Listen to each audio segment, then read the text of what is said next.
ओम शांति। मुरली में आने वाली दधीची ऋषि की कहानी।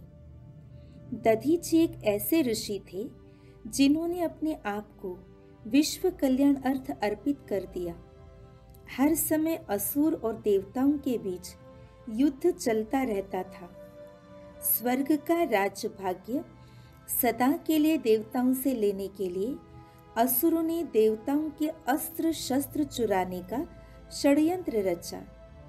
वे एक के बाद एक उनके शस्त्र चुराने लगे। कुछ समय पश्चात जब देवताओं को खोते हुए शस्त्रों का पता चला तो वे उन्हें छिपाने हेतु अति सुरक्षित स्थान ढूंढने लगे। इंद्रजी और अन्य देवतागण दधीची ऋषि से मिले और उनसे आग्रह किया कि वे देवताओं के सारे अस्त्र शस्त्र अपनी निगरानी में सुरक्षित रखें। जब जरूरत होगी तो वे उनसे हथियार मांग लेंगे।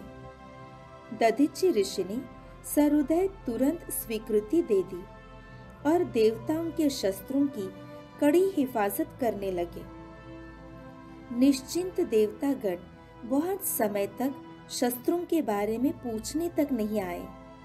दधीची ऋषि को विश्व भ्रमण करके सारे पुण्य क्षेत्रों का दर्शन करने का संकल्प आया, लेकिन शस्त्रों के संरक्षण की जिम्मेवारी अभी भी दधीची जी पर थी। इसीलिए दधीची ऋषि ने सारे शस्त्रों को जलाकर राख कर दिया और निगल गए।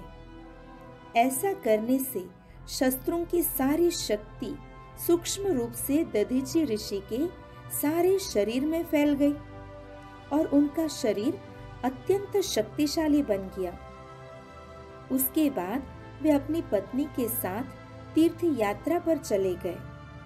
कुछ समय पश्चात पृथ्वी पर वृत्तासुर नामक एक असुर का उपद्रव बढ़ गया, लेकिन वृत्तासुर को हराने के लिए देवताओं के पास उनके शस्त्र तो थे नहीं।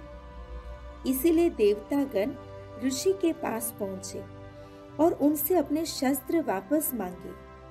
दधीची ऋषि ने उनको सारी बात समझाई और कहा कि जब उनकी पत्नी घर पर न हो तब आना।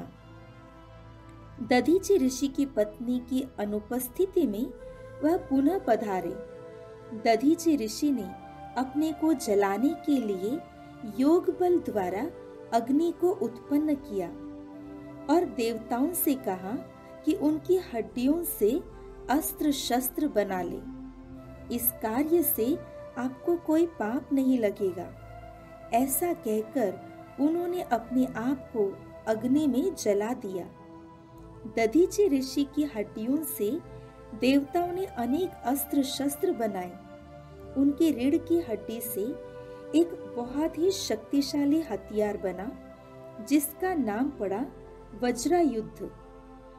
दधीची जी के योग बल द्वारा देवताओं के शस्त्रों की महिमा पदम गुना बढ़ गई।